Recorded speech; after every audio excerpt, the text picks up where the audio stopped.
അങ്ങനെ ഹുവാൻജി ഇതെല്ലാം കേൾക്കുന്നുണ്ടായി. അപ്പോഴാണ് കാണിക്കുന്നത് ഹുവാൻജി അവൾക്കായിട്ട് കൊടുത്ത ഗിഫ്റ്റിൽ അവൻ വോയിസ് റെക്കോർഡൊക്കെ വെച്ചിട്ടുണ്ട്. അവിടെ നടക്കുന്നതെല്ലാം കേൾക്കാൻ വേണ്ടി. ചുങ്സ്യ, എന്താണിത്? എല്ലാം സഫർ ചെയ്തത് നിനക്കാണെന്ന് പറഞ്ഞ് ഹുവാൻജി നേരെ നിയാൻ്റെ ഫ്ലാറ്റിലെത്തി വാതിൽ കൊട്ടി. അവൾ വിളിക്കുന്നത് കേട്ട് ചുങ്സ്യ വാതിൽ തുറക്കാൻ പോയെങ്കിലും നിയാൻ വിട്ടില്ല. അവളെ തൂക്കിയെടുത്ത് കൊണ്ടുപോയി. ഹുവാൻജി ആണെങ്കിൽ അവൾ വാതിൽ തുറക്കാത്തോണ്ട് തന്നെ നല്ല ദേഷ്യത്തിലായിരിക്കും കൊട്ടുന്നത്. പിറ്റേന്ന് രാവിലെ ആകുമ്പോഴാണ് നിയാനായിരിക്കും അവൾക്ക് ബ്രഷെല്ലാം ചെയ്തു കൊടുക്കുന്നത്. ശേഷം ഹുവാൻജി വിളിച്ച് ഹണി സീരീസിലെ ആഭരണങ്ങളുടെ ഗുണനിലവാരത്തിൽ എന്തോ കുഴപ്പമുണ്ടെന്ന്. സോ അവളും പോകേണ്ട ആവശ്യമായതിനാൽ നിയാനോട് കാര്യം പറഞ്ഞ് ഞാൻ വേഗം തിരിച്ചു വരാമെന്ന് പറഞ്ഞ് അവൾ അവിടുന്ന് പോയി. ഗോഡൌണിൽ എത്തുമ്പോൾ അവർ ഇതെല്ലാം പരീക്ഷിച്ചു നോക്കിയതാണ്. പക്ഷേ ഇപ്പോൾ വന്ന ബാച്ച് ഉൽപ്പന്നങ്ങൾ തമ്മിൽ ഗുണനിലവാരത്തിൽ തന്നെ നല്ല വ്യത്യാസമുണ്ട്. സോ ടെസ്റ്റ് ചെയ്ത മെറ്റീരിയൽ തിരികെ എടുക്കാനായിട്ട് സപ്ലൈസറിനോട് വിളിച്ചു പറയാനായി ചുങ്സ്യ പറഞ്ഞു. അപ്പോൾ ഇതെല്ലാം കേട്ട് നിന്ന ഹുവാൻജി, പ്രൊഡക്റ്റിൻ്റെ കാര്യത്തിൽ നീ കൂടുതൽ കരുതൽ വേണം. അതിനിടയിൽ മറ്റു കാര്യങ്ങളൊന്നും ജോലി ബാധിക്കാൻ അനുവദിക്കരുത് എന്ന് ഹുവാൻജി പറയുമ്പോൾ ഇവളും ഈ വീക്കിൽ ഇങ്ങനെയൊക്കെ പറ്റിപ്പോയി. എനിക്ക് കുറച്ച് സമയം താ, എത്ര വേഗം ഞാനത് ശരിയാക്കിക്കൊള്ളാം എന്ന് പറഞ്ഞ് അവൾ ഫാക്ടറി മാനേജറിനെ വിളിക്കുന്നു. ഇവിടെ നിയാൻ ന്യൂസിൽ അവിടെ നടന്ന തീപിടുത്തം ആകസ്മികമായി നടന്നതാണ്. വെയർ ഹൗസിലെ ഷോർട്ട് സർക്യൂട്ട് മൂലമാണ് ഇത് സംഭവിച്ചത്. എക്സാക്റ്റ് എവിടെ നിന്നാണ് എന്നറിയില്ല. ഇപ്പോഴും ഇൻവെസ്റ്റിഗേഷൻ ചെയ്യുകയാണ്. ഇത് കേൾക്കുമ്പോഴാണ് ഞാനൊരു കാര്യം ഓർക്കുന്നത്. അന്ന് അവന് ഫോണിൽ അവനെ കൊന്നത് ആരാണെന്നറിയാൻ ഇന്ന പ്ലേസിൽ വരാനായി പറഞ്ഞ് മെസ്സേജ് കണ്ടായിരുന്നു. ഇതൊക്കെ ആലോചിക്കുമ്പോൾ ഈ തീപിടുത്തം തീർച്ചയായും ഒരു ആക്സിഡന്റ് അല്ല. എന്നെ ബന്ധപ്പെട്ട് ആൾ തന്നെയായിരിക്കും കൊലപാതകി. ഇതൊക്കെ ചെയ്തത് ആരായാലും ഞാൻ കണ്ടെത്തുമെന്ന് ചിന്തിക്കുന്നു. ഇവിടെ ഇവൾ ഫാക്ടറി മാനേജറുമായി സംസാരിച്ചു. ഈ ബാച്ചിലെ വജ്രങ്ങൾക്ക് മിക്സ്ഡ് ക്വാളിറ്റിയാണ് ഉള്ളത്.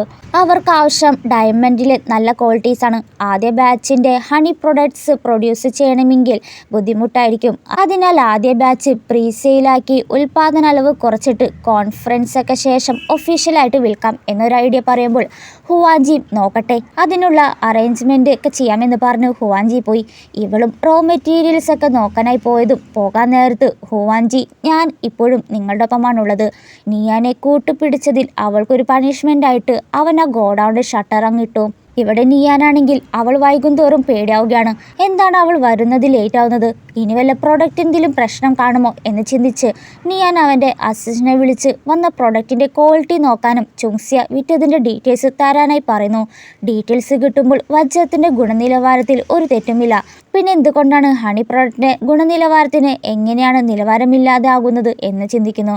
ഇവിടെ ചുങ്സ്യ ഗോഡൗണിൽ എല്ലാ റോ മെറ്റീരിയൽസും ചെക്ക് ചെയ്ത് തിരികെ വരുമ്പോൾ ആരോ ഷട്ടർ പൂട്ടിയിരിക്കുന്നു. തുറക്കാനായി നോക്കുമ്പോൾ അത് ലോക്കാണ്. എന്നാൽ ഇതൊക്കെ അവിടുത്തെ ക്യാമറ വഴി ഹുവാൻജി നിരീക്ഷിക്കുന്നുണ്ടായി. എത്രയൊക്കെ കൊട്ടിയിട്ടും ആരുമില്ല. സോ ഹുവാൻജി തിരിച്ചെത്തുന്നത് വരെ വെയിറ്റ് ചെയ്യാമെന്ന് കരുതുമ്പോൾ അവൾക്ക് മുന്നിൽ ഒരു പെട്ടി താഴെ വീണു. കുറച്ചു നേരം കഴിയുമ്പോൾ മറ്റൊരു പെട്ടി. പേടിച്ചവൾ, ഇവിടെ ആരുമില്ലല്ലോ, ഇനി വല്ല ഗോസ്റ്റുമായിരിക്കുമോ? അപ്പോൾ പെട്ടെന്നൊരു എലിയെ കാണുമ്പോൾ ഇവളും നിലവിളിച്ച് സഹായിക്കണേന്ന് പറഞ്ഞു ഉറക്കെ കാറി. ഇതൊക്കെ കണ്ടുകൊണ്ടിരിക്കുന്ന ഹുവാൻജിക്ക് ചിരിയാണ് വരുന്നത്. ഇപ്പോൾ നീ അപകടത്തിലാകുമ്പോൾ ആര് രക്ഷിക്കും എന്ന് പറഞ്ഞ് നിയാൻ ഇനി അവളെ രക്ഷിക്കാൻ വരില്ല. സോ അവൾക്ക് മുന്നിൽ ആളാവൻ ചുങ്സ്യ ഞാനേ ഉള്ളൂ ഇനി നിന്നെ രക്ഷിക്കാൻ എന്ന് പറഞ്ഞ് എഴുന്നേറ്റതും നിയാനായിരിക്കും ഷട്ടർ തുറന്ന് അവളെ സേവ് ചെയ്യുന്നത്. ചുങ്സ്യയ്ക്ക് നിയാനെ കണ്ടപ്പോൾ ഒരുപാട് ഹാപ്പിയായി. ഹുവാൻജി കോട്ടയ്ക്കിട്ട് ഹാപ്പിയായിട്ട് നിൽക്കുമ്പോഴാണ് ഈ ഒരു കാഴ്ച കാണുന്നത്. ശേഷം ചുങ്സ്യ പ്രൊഡക്റ്റൊക്കെ കിട്ടിയ കാര്യം ഹുവാൻജി വിളിച്ചറിയിക്കുന്നു. ഇനി ഞാനും നിയാനും കൂടി ചെയ്തു കൊള്ളാം. നിയാനായിട്ടിപ്പോൾ ഞാൻ ഡേറ്റിങ്ങിലാണ്. ഡയമണ്ടിനെ കുറിച്ച് നിയാൻ നോക്കിക്കോളും. എന്തെങ്കിലും പ്രശ്നങ്ങൾ ഉണ്ടെങ്കിൽ ഞാനും അവനും കൂടി നോക്കിക്കോളാം. ഇത് കേൾക്കുമ്പോൾ ഹുവാൻജിക്ക് നല്ല കലി വരുന്നുണ്ടെങ്കിലും പ്രകടിപ്പിക്കാതെ രണ്ടുപേർക്കും വിശ്വസ് നൽകി ഫോൺ കട്ടാക്കുമ്പോഴാണ് അവന് നല്ല രീതി ദേഷ്യം വരുകയും അവിടെയുള്ളതെല്ലാം തല്ലിപ്പൊട്ടിക്കുന്നു. അന്ന് രാത്രി നിയാൻ അവൾക്കായിട്ട് ഫുഡൊക്കെ ഉണ്ടാക്കി കൊടുക്കുമ്പോൾ നിനക്കൊരു സർപ്രൈസ് ഉണ്ടെന്ന് പറഞ്ഞ് നാണം കൊണ്ട് അവൾ ഓടിപ്പോയി. ഇവനിവിടാണ് കുറേ നേരം വെയിറ്റ് ചെയ്യണം സർപ്രൈസിന്. നോക്കുമ്പോൾ ചുങ്സ്യ ബ്ലാക്ക് നൈറ്റ് ഡ്രസ്സൊക്കെ ഇട്ട് നിയാനെ വിളിച്ച് റൊമാൻറ്റിക് ആയിട്ടൊക്കെ പോസൊക്കെ ഇട്ട് കൊടുക്കുന്നു. ഇവൻ്റെ അടുത്ത് റൊമാൻറ്റിക് ആയിട്ട് വരുന്നത് കാണുമ്പോൾ അവന് ചിരി അടക്കാനേ പറ്റുന്നില്ല. അത് കണ്ടവൾ, എന്തിനാ ചിരിക്കുന്നേ? അല്ല, നിന്റെ അഭിനയം കണ്ടിട്ട് ചിരിച്ചതാ. ദേഷ്യം വന്നവൾ, ഇതൊന്നും അഭിനയമൊന്നുമല്ല, നീ അമേരിക്കയിലല്ലേ വളർന്നത്? അപ്പോൾ അവിടുത്തെ പെണ്ണുങ്ങൾ ഇതേപോലെയല്ലേ ഡ്രസ്സൊക്കെ ഇടുന്നത്? അപ്പോൾ ഞാനും കരുതി അങ്ങനെ ഒന്ന് ട്രൈ ചെയ്യാം, അതാണ് നിനക്കിഷ്ടമെന്ന് കരുതി ഇത് കേട്ട നിയാൻ തിരിഞ്ഞ് അവിടെ കൈയൊക്കെ പിടിച്ച് ചുങ്സിയ, എനിക്ക് അങ്ങനെയൊന്നുമില്ല, നീ എനിക്ക് സ്പെഷ്യലാണ്, എനിക്ക് വേണ്ടി നീ ഒന്നും മാറ്റേണ്ട കാര്യമില്ല, നീയായിട്ട് തന്നെ ഇരിക്കി, അതാണ് എനിക്കിഷ്ടം എന്ന് കേൾക്കുമ്പോൾ അവളും പിന്നെ അവനും അതെ എന്ന് കേട്ടതും അവൾക്ക് ഒരുപാട് ഹാപ്പി ആയിട്ട് അവനെ കെട്ടിപ്പിടിച്ചു. അങ്ങനെ നിയാൻ ചുങ്സിയുടെ പ്രൊഡക്റ്റിനെ കുറിച്ച് എന്താണ് സംഭവിച്ചെന്നുള്ള കാര്യം കണ്ടെത്തി. വന്ന റോ മെറ്റീരിയൽസ് ഒക്കെ നല്ല ക്വാളിറ്റിയിലാണ് വന്നത്, പക്ഷേ ഇടയിൽ ആരോ അത് മാറ്റിയിട്ടുണ്ട്. അതിനാൽ അവൻ നേരെ അവളുടെ സ്റ്റെപ്പ് മദറിൻ്റെ അടുത്തേക്ക് പോയി. അവർ ആണ് ഈ പണി ചെയ്തതെന്ന് നിയന് കാര്യം പിടികിട്ടി. ഇനി ഈ പണി ചെയ്യരുത് എന്ന് നിയൻ പറയുമ്പോൾ അവർ പറയുന്നത് ഇതെല്ലാം അവന് വേണ്ടിയാണ്, ദയവായി ഇനി എൻ്റെ കാര്യങ്ങളിലൊന്നും ഇടപെടരുത്, അതുപോലെ അവൾ ഇനി വേദനിപ്പിക്കുകയും ചെയ്യരുത്, ചെയ്താൽ നമുക്കിടയിലുള്ള ശത്രുത തന്നെ വളരും എന്ന് പറഞ്ഞ് നിയൻ ആ പേപ്പറെല്ലാം അവിടെ വെച്ചിട്ട് പോയി. ദേഷ്യം വന്നിവർ അതങ്ങ് വലിച്ചെറിയുകയാണ്. വീട്ടിലെത്തുമ്പോൾ ചുങ്സ്യ വർക്കൊക്കെ ചെയ്ത് ഉറങ്ങിപ്പോയി. നിയാൻ വന്ന് അവളെ തന്നെ നോക്കിയിരിക്കുമ്പോൾ, നീ എന്നെ എത്ര നേരം നോക്കിയിരിക്കും, നിനക്കെന്നെ ഒന്നും ചെയ്യാൻ പ്ലാനില്ലേ? നിയാൻ അവിടെ അടുത്തിരുന്നതും അവൾ അവൻ്റെ മടിയിൽ കിടന്നു. ജീവിതകാലം മുഴുവൻ നിന്നിങ്ങനെ നോക്കിക്കൊണ്ടേയിരിക്കണമെന്ന് അവളൊരു ആഗ്രഹം പറയുകയാണ്. പിറ്റേന്ന് രാവിലെ നിയാനും ചുങ്സ്യയും ജോഗിങ്ങിൽ പോകുമ്പോൾ ഇതെല്ലാം മാറിയിരുന്ന് ഒരാൾ ഫോട്ടോ ഒക്കെ എടുക്കുന്നുണ്ടായി. എന്നാൽ അയാൾ എടുത്ത ഫോട്ടോസൊക്കെ നേരെ കൊണ്ടുപോയി കാണിക്കുന്നത് അവിടെ സ്റ്റെപ്പ്മാരുടെ അടുത്താണ്. നോക്കൂ മാഡം, ഇതെല്ലാം നല്ലതല്ലേ? അവർ രണ്ടുപേരുടെ സ്നേഹത്തെക്കുറിച്ച് പൊക്കി പറയുമ്പോൾ ദേഷ്യം വന്നവർ മിണ്ടാതിരിക്കി. ഈ ചിത്രമെല്ലാം മീഡിയയ്ക്ക് കൊടുക്കാനായി പറയുന്നു, കാരണം അവളെ നാണം കെടുത്താൻ വേണ്ടിയാണ് അവർ അങ്ങനെയൊക്കെ ചെയ്യുന്നത്. അങ്ങനെ അവർ പറഞ്ഞതുപോലെ അവളുടെയും നിയാൻ്റെയും ഫോട്ടോ മീഡിയയിൽ വൈറലായി. കാര്യം പറഞ്ഞ ചുങ്സിയുടെ അസിസ്റ്റൻ്റ് വിളിച്ചു. അവൾ ആദ്യം കരുതിയത് പ്രൊഡക്റ്റിനെ കുറിച്ച് സംസാരിക്കാനാകും എന്നാ, പക്ഷെ അസിസ്റ്റൻ്റ് അവളോട് വേഗം തന്നെ ന്യൂസ് കാണാനായി പറഞ്ഞു. ഇപ്പോൾ ന്യൂസിൽ പ്രൊഡക്റ്റിനൊപ്പം മാഡത്തിൻ്റെയും മിസ്റ്റർ നിയാനെ കുറിച്ചുള്ള വാർത്തകളാണ്. അവരെല്ലാവരും കരുതിയിരിക്കുന്നത് മാഡം പ്രസിഡന്റ് ടങ്ഷിയെ വഞ്ചിച്ചു എന്നാണ്.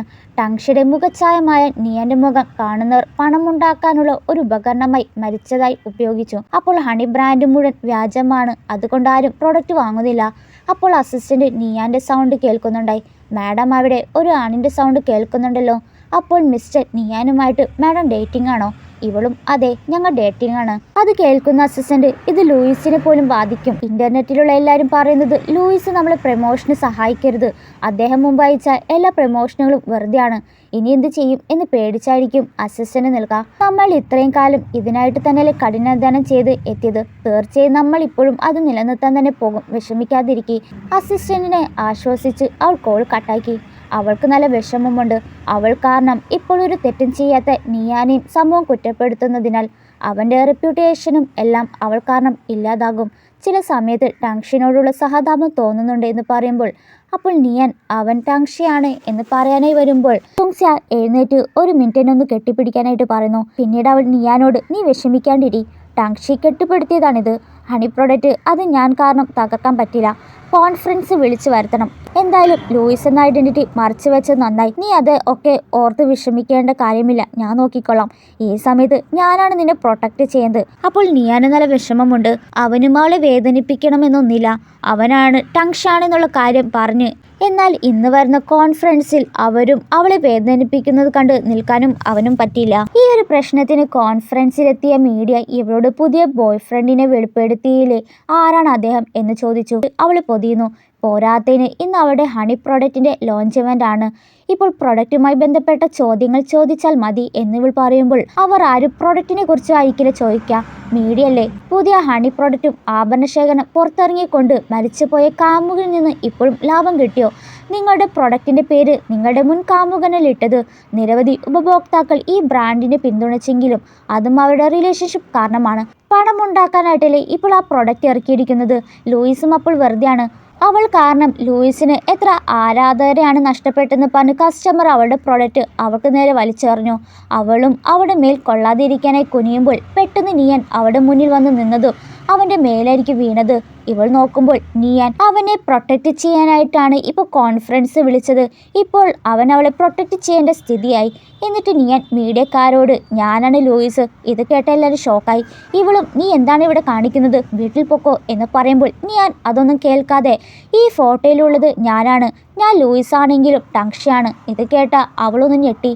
മീഡിയം, ടങ്ഷിയോ? ടങ്ഷി മരിച്ചില്ലേ?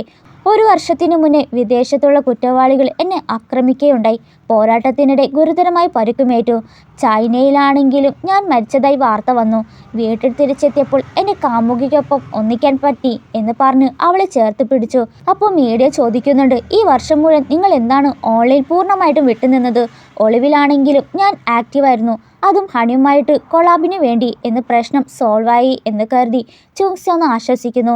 എന്നിരുന്നാലും അവളെ രക്ഷിക്കാൻ വേണ്ടിയാണ് അവൻ ടങ്ഷിയാണെന്ന് പറഞ്ഞ് എന്ന് കരുതി. പക്ഷെ ലോകം ഇപ്പോൾ നിയാനാണ് ടങ്ഷി എന്നാണ് അറിഞ്ഞിരിക്കുന്നത്. കള്ളമൊടിയിൽ പുറത്തു വരും. എല്ലായ്പ്പോഴും ടങ്ഷിയായി അഭിനയിക്കാൻ കഴിയില്ല. അവൾക്കാകെ വിഷമിക്കുമ്പോൾ നിയാൻ, നീ ഇങ്ങനെ വിഷമിക്കണ്ട, ആക്ച്വലി ഞാനാണ് ടങ്ഷി എന്ന് പറയാനായിട്ട് നിയാൻ പോയതും കറക്റ്റ് ടൈമിലായിരിക്കും അവളുടെ സ്റ്റെപ്പ് മദർ എത്തുക. നീ എന്താണ് കാണിക്കുന്നതെന്ന് പറഞ്ഞ് വീഡിയോ കാണിക്കുമ്പോൾ ചുങ്സിയും നിയാനിനെ ഹെൽപ്പ് ചെയ്യാനാണ് ടങ്ഷി എന്ന് പറഞ്ഞതാ. ചുങ്സിയ അവനോട് എനിക്ക് മിണ്ടണം എന്ന് പറഞ്ഞ് അവളൊന്ന് മാറാനായിട്ട് പറഞ്ഞു. നിനക്ക് വട്ടായോ? ആദ്യം നീ ചുങ്സിയെ സഹായിച്ചു കൊണ്ടിരിക്കുന്നു, ഇപ്പോൾ നീ നിന്റെ ഐഡന്റിറ്റി തന്നെ റിവീൽ ചെയ്തു. അവളുടെ അച്ഛൻ നിന്റെ ശത്രുവാണെന്ന് നീ മറന്നോ? നിന്നെ കൊല്ലാൻ ആളുകളെ അയച്ചത് അവളുടെ അച്ഛനാണ് എന്ന് പറയാൻ നിനക്ക് അവളോട് ധൈര്യമുണ്ടോ? എന്നാൽ ഈ ഫോട്ടോ ലീക്കായതിന്റെ പിന്നിൽ ഇവരാണെന്നുള്ള കാര്യം നിയാന് നല്ലോണം അറിയാം. അവർ അവളുടെ മേൽ കൈവച്ചത് കൊണ്ടാണ് ഇങ്ങനൊരു കോൺഫറൻസിൽ അവനും സത്യം വെളിപ്പെടുത്തിയത്. അപ്പോൾ അവർ പറയുന്നത് അവന് മനസാക്ഷി ഇല്ല. ഒരു വർഷം മുന്നേ രക്ഷിച്ചായിരുന്നില്ലെങ്കിൽ ഇവൻ ഇപ്പോഴും ജീവനോടെ ഉണ്ടാകില്ല. ഇതെല്ലാം അവൾക്ക് വേണ്ടിയാണ് അവർ ചെയ്തത്. എന്നാൽ ചുങ്സിയ കരുതിയിരിക്കുന്നത് നിയാൻ അവരുടെ സ്വന്തം അനിയനായിട്ടാണ്. ഇപ്പോൾ അവർ പിണങ്ങിയാൽ എന്ത് വിചാരിക്കും എന്ന് ചോദിക്കുമ്പോൾ ഞാൻ തന്നെ അവളെ പറഞ്ഞ് മനസ്സിലാക്കി കൊടുത്തോളാം എന്ന് പറഞ്ഞ് അവനും പോയി. ഇവിടെ അസിസ്റ്റന്റ് ചുങ്സിയോട് പറയുന്നുണ്ട്, പ്രസിഡന്റ് ടങ്ഷി വന്ന് തന്നെ ഇന്റർനെറ്റ് സെലിബ്രേഷൻ ആയിട്ട് മാറിയിരിക്കുകയാണ്. ഇന്റർനെറ്റ് മുഴുവൻ ഇപ്പോൾ നിങ്ങളെക്കുറിച്ചാണ് സംസാരിക്കുന്നത്. അതുകൊണ്ട് ഹണി പ്രോഡക്റ്റ് മെച്ചപ്പെട്ടു. ഇനി ഒന്നും കൊണ്ട് വിഷമിക്കേണ്ട, പ്രൊഡക്റ്റ് എന്തായാലും സെല്ലാകും. എന്നാൽ അവളുടെ മനസ്സ് ഇപ്പോഴും വിഷമത്തിലാണ്. എന്തെങ്കിലും സത്യം തെളിഞ്ഞാൽ എത്ര ഉയരത്തിലേക്ക് ഉയർന്നുവോ എന്നെങ്കിലും വീഴും എന്നൊക്കെ ഓർത്ത് അവൾ അവളുടെ ബാഗ് എടുക്കുമ്പോൾ താഴെ നിയാന്റെ പേഴ്സ് കാണുന്നു. അതവന് കൊടുക്കാനായിട്ട് എഴുന്നേറ്റതും പേഴ്സിൽ നിന്ന് എന്തോന്ന് നിലത്ത് വീണു. ഇവള് നോക്കുമ്പോൾ ടങ്ഷിക്കൊപ്പമുള്ള അവളുടെ ഫോട്ടോ. അവളും ആകെ ഷോക്കായി. ഇതെങ്ങനെ ഇവൻ്റെ കയ്യിൽ വന്നു എന്ന് നോക്കി നിൽക്കുമ്പോഴാണ് നിയാൻ അവിടെ എത്തി. എങ്ങനെയുണ്ട് നിന്റെ അങ്കിളുടെ പെർഫോമൻസ് എന്ന് പറഞ്ഞതും അപ്പോൾ നീയാണല്ലോ ടങ്ഷി. അവനൊന്ന് ഞെട്ടി. അപ്പോഴാണ് അവളുടെ കയ്യിൽ ആ ഫോട്ടോ കണ്ടത്. പിന്നീട് നിയാനൊന്നും മിണ്ടാനേ പറ്റിയില്ല. അപ്പോൾ ഇത്രയും നാളും എന്നോട് കള്ളം പറയുകയായിരുന്നല്ലേ? നിയാനും പറയുന്നുണ്ട്, അതിന് അതിൻ്റെതായ കാരണങ്ങളുണ്ടായി. എന്നാ പറ, എന്തുകൊണ്ടാണ് ജീവിച്ചിരിക്കുന്ന കാര്യം പറഞ്ഞില്ല? എന്നെ കാണാൻ വന്നില്ല. നീ തിരിച്ചെത്തിയപ്പോഴെങ്കിലും എന്നെ അറിയാത്ത പോലെ നടിച്ചു. നിന്റെ മരണത്തിൽ ഞാൻ എന്തോരം കഷ്ടപ്പെട്ടെന്ന് നീ എല്ലാ ദിവസവും കണ്ടിരുന്നതല്ലേ? ഞാൻ മറ്റൊരാളെ പ്രണയിക്കുമ്പോഴും ഞാൻ എന്നെ തന്നെ നിരന്തരം കുറ്റപ്പെടുത്തി. എന്നിട്ടും നീ ഇപ്പോഴും എന്നോട് സത്യം പറഞ്ഞില്ല. അപ്പോൾ നിനക്ക് എന്നെ വിശ്വാസമില്ല എന്ന് കരഞ്ഞു പറയുമ്പോൾ നിയാനു ഒന്നും തന്നെ മിണ്ടാൻ പറ്റില്ല. എന്താണെങ്കിലും പറ എന്നവൾ കരഞ്ഞു പറഞ്ഞിട്ടും അവനുമാകെ വിഷമമായി. അവൾ ആ ഫോട്ടോ കളഞ്ഞു പോകാനായി പോകുമ്പോൾ ടങ്ഷി പറയാനായി ശ്രമിച്ച് അവളെ തടഞ്ഞു നിർത്തി. എന്നാൽ അവൾ അതൊട്ടും സമ്മതിച്ചില്ല. എന്നെ വിട്ട്, എനിക്ക് പോണം. അവൻ പറയാൻ വരുന്നത് കേൾക്കുന്നില്ല. അപ്പോഴേക്കും ഹുവാൻജെത്തി അവളെ പിടിച്ചു മാറ്റി. അതല്ലേ അവൾ പറഞ്ഞത്, അവൾക്ക് നിന്നോട് ഒന്നും മിണ്ടാനില്ല. ടങ്ഷി അടുത്തേക്ക് വരുമ്പോൾ വന്നു പോകരുത്, ഇനി ഒരിക്കലും നിന്നെ കാണണ്ടെന്ന് പറഞ്ഞു ഹുവാൻജി അവളെ കൂട്ടിക്കൊണ്ടുപോയി. ടങ്ഷിക്കാകെ കൈവിട്ട അവസ്ഥയായി മാറി. ഹുവാൻജി അവളെ നേരെ വീട്ടിലേക്ക് കൊണ്ടുപോയി. നിനക്കിവിടെ താമസിക്കാൻ താല്പര്യമില്ലെങ്കിൽ വീട്ടിൽ ഞാൻ കൊണ്ടുവിടാം എന്ന് പറയുമ്പോൾ അവൾക്ക് അച്ഛനെ വിഷമിപ്പിക്കാൻ തന്നെ ആഗ്രഹമില്ല. നിയാനാണ് ടങ്ഷി. എന്തിനാണ് ആൻറ്റി നിയാനാക്കി അവനെ സഹായിക്കുന്നത്? അവരുടെ അനിയനായിട്ടാണ് കൊണ്ടുവന്നത്. എന്താണ് ഇവിടെ നടക്കുന്നത്? ഹുവാൻജി, ചുങ്സിയ, ആളുകൾ അങ്ങനെയാണ്, മാറിക്കൊണ്ടിരിക്കും. നിനക്കൊരു ഐഡിയയും ഇല്ല. കഴിഞ്ഞൊരു വർഷമായി ടങ്ഷി എന്തൊക്കെ രഹസ്യങ്ങളാണ് സൂക്ഷിക്കുന്നത്. എന്നാലും അവർക്കിടയിൽ എന്താണ്? നീ ഇതിനെക്കുറിച്ച് അമിതമായി ചിന്തിക്കുന്നത് നിർത്തുന്നത് നല്ലത്. കുറച്ചു നേരം റെസ്റ്റ് എടുക്കുമെന്ന് പറഞ്ഞു ഹുവാൻജി അവൾക്കൊന്ന് സമാധാനപ്പെടുത്താനായിട്ട് റോക്ക് മ്യൂസിക്കൊക്കെ ഇട്ട് പ്ലേ ചെയ്ത് കൊടുത്തു. അവൾക്കാണെങ്കിൽ വട്ട് പിടിച്ചിരിക്കും ആ സമയത്ത്. അതിനിടയിൽ ഈ പാട്ടും. സോ അവൾ അതങ്ങ് ഓഫാക്കാനായി പറഞ്ഞു. ഇന്ന് അങ്ങനെയൊക്കെ സംഭവിച്ചാൽ അവൾക്കിപ്പോൾ നല്ല മൂടില്ല. അതിനാൽ അവൾ പോകുമ്പോൾ എന്തെങ്കിലും പ്രശ്നമുണ്ടെങ്കിൽ എപ്പോൾ വേണമെങ്കിലും വിളിക്കാമെന്ന് ഹുവാൻജി പറയുന്നു. പിന്നീട് അവൾ സ്റ്റെപ്പ് മദറിനെ കാണുകയാണ്. നിയാൻ യഥാർത്ഥത്തിൽ ടങ്ഷിയാണ്. നേരത്തെ അവൾക്ക് നല്ല രീതിയിൽ സംശയമുണ്ടായിരുന്നു. അന്ന് നിയാന്റെ മുടി പോലും എടുത്ത് ടങ്ഷിയായി കമ്പയർ ചെയ്തപ്പോൾ ചില കാരണത്താൽ ഒരു വ്യക്തിയല്ല എന്നാണ് റിസൾട്ട് കിട്ടിയത്. ഇപ്പോൾ എനിക്ക് സത്യം മനസ്സിലായി. എന്തിനാണ് ടങ്ഷിയെ അനിയനായിട്ട് കാണിച്ചത്? അവൻ്റെ ഐഡന്റിറ്റി കെട്ടിച്ചമയ്ക്കാൻ സഹായിക്കാനെന്തിനാ ചോദിക്കുമ്പോൾ അപ്പോൾ അവർ പറയുന്നത് അവൻ എന്നോട് പറഞ്ഞിരുന്നു നിന്നോട് സത്യമൊന്നും പറയരുതെന്ന്. അപ്പോൾ ചുങ്സിയ, നിങ്ങൾക്ക് രണ്ടുപേർക്കും മുന്നേ അറിയായിരുന്നോ? അവർ രണ്ടുപേരും ചൈൽഡ്ഹുഡ് ഫ്രണ്ട്സ് ആയിരുന്നു എന്ന് പറഞ്ഞ് അവരുടെ ചെറുപ്പത്തിലെ ഫോട്ടോ കാണിച്ചു. ആ ഫോട്ടോയിലുള്ള ടങ്ഷിയുടെ ഫോട്ടോ അവൾ ഇതിനു മുന്നേ കണ്ടിട്ടുണ്ടായി. അന്ന് ആ ഫോട്ടോയിൽ ടങ്ഷി കുട്ടിക്കാലത്ത് പെൺകുട്ടിയുടെ ഡ്രസ്സൊക്കെ ഇട്ട ഫോട്ടോ കണ്ടവൾ ഒരുപാട് കളിയാക്കിയിരുന്നു. ചെറുപ്പമായിരുന്നപ്പോൾ ടങ്ഷി എന്നോട് എല്ലാം പറയുമായിരുന്നു. എന്താണെന്നറിയില്ല, അവൻ ആരാണെന്നുള്ള കാര്യം മറച്ചു വെക്കാനായി പറഞ്ഞു. അതുകൊണ്ട് അവനെ സഹായിക്കാതിരിക്കാനും പറ്റില്ല. ഇത് കേൾക്കുമ്പോൾ ചുങ്സിക്ക് നിനക്കെന്ത് പറ്റി? എന്തിനാണ് ഇവരോടെല്ലാം പറഞ്ഞത്? നിനക്ക് എന്നോടൊക്കെ പറയാനില്ലേ എന്നൊക്കെ പറയുന്നു. ശേഷം സ്റ്റെപ്പ് മദർ ഡയറക്ടറിയെ വിളിച്ച് ബോർഡ് മീറ്റിംഗിൽ ഹുവ ഗ്രൂപ്പിൻ്റെ ഓഹരികളെയും മാനേജ്മെൻറ്റ് അവകാശങ്ങളെക്കുറിച്ച് ഒരു കൺസേൺ പറഞ്ഞില്ലേ, അതിനൊരു ഐഡിയ ഉണ്ട്, ചർച്ച ചെയ്യാൻ താല്പര്യമുണ്ടോ എന്ന് ചോദിക്കുമ്പോൾ അയാളും ഉണ്ടെന്ന് പറഞ്ഞ് കോൾ കട്ടാക്കി. അപ്പോഴാണ് ചോങ്സ്യ അന്ന് മുടി സാമ്പിൾ പരിശോധിച്ചതിൻ്റെ റിസൾട്ടിൻ്റെ യഥാർത്ഥ റിസൾട്ട് ഇവരുടെ കയ്യിലുള്ളതായി കാണിക്കുന്നത്. റിസൾട്ടിൽ അവൾക്ക് കിട്ടിയത് വ്യത്യസ്തമായിട്ടാണ്. അതിന് പിന്നിൽ ഇവരാണ്. കാശ് കൊടുത്താണ് അതൊക്കെ ചേഞ്ച് ചെയ്തത്. ഇവളും ഓഫീസിലെത്തുമ്പോൾ മീഡിയക്കാർ ഓഫീസിന് മുന്നിൽ തടിച്ചു കൂടിയിട്ടായിരിക്കും നിൽക്കുക. ഇവളെ കണ്ടതും പ്രൊഡക്റ്റ് ഇപ്പോൾ ഇ-കോമേഴ്സ് പ്ലാറ്റ്ഫോമിൽ ഏറ്റവും കൂടുതൽ വിറ്റഴിക്കപ്പെട്ട ഉൽപ്പന്നമായി മാറിയിരിക്കുകയാണ്. ടങ്ഷി എത്തിയത് കൊണ്ട് ഇനി എന്നാണ് നിങ്ങളുടെ കല്യാണം? എന്നാൽ അതിനൊന്നും അവൾ മറുപടിയൊന്നും പറയുന്നില്ല. അതിനിടയിൽ അവളൊന്ന് വഴുതി വീഴാൻ പോയപ്പോൾ ടങ്ഷി ആയിരിക്കും പിന്നിൽ നിന്ന് പിടിച്ചത്. എന്നിട്ട് മീഡിയക്കാരോട് വിവാഹ തീയതി തീരുമാനിച്ചു കഴിഞ്ഞാൽ ഞങ്ങൾ തന്നെ അത് അനൗൺസ്മെൻറ്റ് ചെയ്യും. അകത്തേക്ക് എത്തുമ്പോൾ എല്ലാ സ്റ്റാഫും വളരെ സന്തോഷത്തിലാണ്. ഒന്ന് പ്രോഡക്റ്റ് നല്ല സെല്ലിംഗ് ആയി. പിന്നെ ടങ്ഷി തിരിച്ചെത്തി. എന്നാൽ അവളുടെ മുഖത്ത് ഒരു സന്തോഷം കാണുന്നില്ല. ഇനിയെങ്കിലും പറ, നിങ്ങൾക്ക് എന്താണ് ശരിക്കും വേണ്ടതെന്ന് ചുങ്സ്യ ടങ്ഷിയോട് ചോദിക്കുമ്പോൾ, നിന്നെ ഞാൻ ടങ്ഷാണെന്നുള്ള കാര്യം മറച്ചു വെച്ച തെറ്റാണ്. എന്നോട് നിനക്ക് ക്ഷമിക്കാതിരിക്കാം. പക്ഷെ ഞാൻ ഇനി നിന്നെ വിട്ടു പോകില്ല എന്ന് പറഞ്ഞ് അവളുടെ കൈ പിടിക്കുമ്പോൾ അവൾ തട്ടിമാറ്റി. എന്നാ ഓക്കെ, നീ എന്തിനാണ് എന്നോട് മുമ്പ് കള്ളം പറഞ്ഞത്? പറ, സമയം വരുമ്പോൾ പറയാമെന്ന് ടങ്ഷി പറഞ്ഞതും അവളോടൊന്ന് പോയി. ഇവളും ആകെ വിഷമിച്ച് ഇറങ്ങി വരുമ്പോൾ താഴെ ഹുവാഞ്ചി അവളെ കാണാൻ വന്നിരിക്കുന്നുണ്ടാകും. ഇന്ന് ഹുവാഞ്ചിയുടെ ബർത്ത്ഡേ ആണ്. അപ്പോൾ അവളെ കൊണ്ടുപോകാനായിട്ടാണ് വന്നത്. എന്നാൽ അക്കാര്യം അവൾ മറന്നുപോയി. ആദ്യം വരാനായിട്ട് വിസമ്മതിച്ചെങ്കിലും പിന്നീട് അവൾ ഹുവാഞ്ചിക്കൊപ്പം ബർത്ത്ഡേ ആഘോഷിക്കാനായിട്ട് പോയി. അവർ പോയത് കളിമണ്ണുണ്ടാക്കുന്ന ഇടത്തേക്കായിരിക്കും. ഹുവാഞ്ചി ഇവിടെ കുറച്ച് പാവകളൊക്കെ ഉണ്ടാക്കി വെച്ചിട്ടുണ്ടാകും. ഉണ്ടാക്കിയ ശേഷം വായു സഞ്ചാരമുള്ള പ്ലേസിൽ വെക്കണമെന്ന് കേൾക്കുമ്പോൾ ഇവള് ഞെട്ടി. കാരണം ഹുവാഞ്ചി ഇത്ര നാളായിട്ട് അറിഞ്ഞിട്ടും മൺപാത്രങ്ങൾ ഉണ്ടാക്കാൻ കഴിയുന്ന ഒരാളായിരുന്നെന്ന് അവൾക്കറിയില്ലായിരുന്നു. എന്നിട്ട് ഹുവാഞ്ചി അടുത്ത വർഷം നമുക്ക് ഒരുമിച്ച് ഇവിടെ വന്ന് മൺപാത്രങ്ങളൊക്കെ ഉണ്ടാക്കാമെന്ന് പറയുമ്പോൾ ഇവളും ഇതാദ്യമൊക്കെ ഓക്കെ ആവട്ടെ എന്ന് പറയുന്നു. ശേഷം അവൾ ഓഫീസിലെത്തുമ്പോൾ ടങ്ഷി കാണുന്നു. ഇവനെന്താ ഇവിടെ എന്ന് ചോദിച്ചു. ലൂയിസിന്റെ അക്കൗണ്ടിൽ നിന്ന് ലിൻസൺ ടു യുവർ വോയിസ് എന്ന ഡേറ്റിംഗ് ഷോയുമായി സഹകരിക്കാൻ ഒരു ക്ഷണക്കത്ത് ലഭിച്ചിട്ടാണ് വന്നത്. അതും ഹണി പ്രോഡക്റ്റ് പ്രൊമോട്ട് ചെയ്യാൻ. അപ്പോൾ അസിസ്റ്റന്റ് പറയുന്നുണ്ട്, ഇത് നമ്മുടെ പ്രൊഡക്റ്റിന് നല്ല ഗുണം തന്നെയായിരിക്കും. ഈ ഷോയെക്കുറിച്ച് ഞാനും കേട്ടിട്ടുണ്ട്. പ്രമോഷൻ നല്ല അവസരമാണ്. എന്ത് തന്നെയായാലും ഈ ഒരു കൊളാബറേഷൻ സക്സസ് ആക്കണമെന്ന് ഇവളും പറയുന്നു. അപ്പോൾ ടങ്ഷി ഒരു കണ്ടീഷൻ വെക്കുകയാണ്. ഷോയിൽ അവനും ഒരു കപ്പിളായിട്ട് തന്നെ ഷോയിൽ പോകണം. അത് കേട്ട് ചുങ്സി ഒന്ന് ഞെട്ടി. പിന്നെ ഷോയ്ക്ക് ഇറങ്ങുമ്പോൾ ടങ്ഷി അവൾക്ക് വേണ്ടി വെയിറ്റ് ചെയ്യുകയായിരിക്കും. ഇവളും ഒറ്റയ്ക്ക് നടന്നു പോകുമ്പോൾ അവൻ അവളുടെ മുന്നിൽ നിന്ന്, ചുങ്സ്യ, നമ്മൾ ദമ്പതികളെ പോലെ പെരുമാറണം. ജനങ്ങൾക്ക് എന്തെങ്കിലും ഡൗട്ട് വന്നാൽ അത് ഹണി പ്രോഡക്റ്റിന് തന്നെ ബാധിക്കുമെന്ന് പറയുമ്പോൾ ഇവളും അതെയോ, അപ്പോൾ ആ ഒരു ഷോ നടത്തുമ്പോൾ പോലും നിങ്ങളൊരു പരിധി വരെ പോകേണ്ടി വരും എന്ന് പറഞ്ഞ് അവളുടെ ബാഗ് അവന് കൊടുത്തു. പക്ഷെ അവനത് സന്തോഷത്തോടെയായിരിക്കും സ്വീകരിക്കുക. അങ്ങനെ ഹണി പ്രൊഡക്റ്റിൻ്റെ പ്രമോഷൻ ഷോയിലെത്തുമ്പോൾ അവിടുത്തെ മേൽനോട്ടക്കാരി ഇവരെ കണ്ട സന്തോഷത്തിൽ ഫോട്ടോയ്ക്ക് എടുത്തു. ചോങ്സേക്ക് അവിടെ വന്നതിൽ വളരെ അസ്വസ്ഥതയാണ് തോന്നുന്നത്. സോ അവൾ നേരെ വാഷ്റൂമിലേക്ക് പോയി കഴിഞ്ഞു വരുമ്പോൾ അവിടെ ടങ്ഷി അവിടെ ഒന്നും കാണുന്നില്ല. അവരോട് എന്തോ അത്യാവശ്യമുണ്ടെന്ന് പറഞ്ഞ് പോയതാണ്, ഇതുവരെ വന്നിട്ടില്ല. ഷോ തുടങ്ങാനും സമയമായി. ഇവളും ഇത്രയും നേരം ഇവിടെ ഉണ്ടായതാണല്ലോ എന്ന് നിൽക്കുമ്പോൾ ടങ്ഷി വരുന്നത് കാണുന്നു. അവനെ കണ്ടതും ചുങ്സ്യ, നീ എവിടെയായിരുന്നു? അവനും അവളെ പിടിച്ച് ഒരു സ്ഥലത്ത് ഇരുത്തി ബ്രൗൺ ഷുഗർ വാട്ടറൊക്കെ കൊടുത്തു. ഇവളും ഒട്ടും എക്സ്പെക്റ്റ് ചെയ്തിരുന്നില്ല. എന്നിട്ട് ടങ്ഷി ഒരു മടിയും കൂടാതെ അവിടെ ഷുഗർ കഴിച്ചു മാറ്റി. കാരണം അവിടെ കാലിൽ ചെരുപ്പ് ഇട്ടതിനാൽ ചെറിയ പോറലൊക്കെ പറ്റിയിട്ടുണ്ട്. അപ്പോൾ അവയുടെയൊക്കെ ബാൻഡേജൊക്കെ ഒട്ടിച്ചൊക്കെ കൊടുത്തു. ഇതൊക്കെ കാണുമ്പോൾ അവൾക്ക് തന്നെ അവനോട് സഹതാപം തോന്നി. എന്നിരുന്നാലും ഈ കെയറിംഗ് ഒക്കെ കാണുമ്പോൾ ചിരിയും വരുന്നുണ്ട്. എന്നിട്ട് അവൾക്ക് പുതിയ കംഫർട്ടബിൾ ആയിട്ടുള്ള ഷൂ ഒക്കെ വാങ്ങിച്ചു കൊടുത്ത് അവൻ തന്നെ ഇട്ടൊക്കെ കൊടുക്കുമ്പോൾ ഇവളും പറയുന്നുണ്ട്, എല്ലാവരും കാണുന്നുണ്ട്, മാറി നിൽക്ക്. എന്നാൽ അതവനൊരു കാര്യമേ അല്ല. കാണുന്നവർ ടങ്ഷി എത്ര കെയറിംഗ് ആയിട്ടാണ് അവളെ നോക്കുന്നത് എന്നാണ്. എന്നിട്ട് അവൻ കൊടുത്ത ബ്രൗൺ ഷുഗറൊക്കെ കുടിച്ചിരുന്നു. എന്നാൽ ഇതൊക്കെ ആ സ്റ്റെപ്പ് മദർ കാണുന്നുണ്ടായി. എന്നിട്ട് ആരോ വിളിച്ച് കുറച്ച് ആളുകളെ വേണമെന്ന് പറയുന്നു.